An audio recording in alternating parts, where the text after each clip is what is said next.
আমরা আমাদের 3rd ইয়ার anniversary কিভাবে সেলিব্রেট করেছিলাম চলো তোমাদের সাথে শেয়ার করি। আমরা আমাদের স্পেশাল দিনটাকে আরো স্পেশাল করার জন্য অনেক কিছু প্ল্যান করেছিলাম, কিন্তু কোনো কিছুই প্ল্যানের মতো হয়নি। ভেবেছিলাম সকালে পুজো দিতে যাব, কিন্তু কোনো কারণে পুজো দিতে পারলাম না।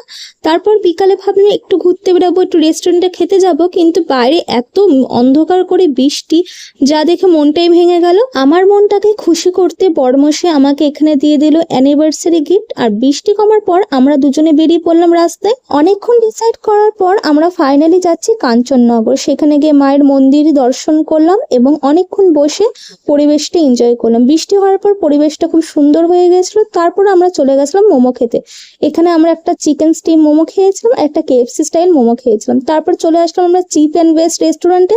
সেখানে এসে আমরা চিকেন বিরিয়ানি খেলাম আর বাড়িতে এসে সেলিব্রেশন করলাম আমাদের অ্যানিভার্সারি। এই সুন্দর কেকটা সেন্ড করেছিল আমার ভাই অ্যানিভার্সারি উপলক্ষে।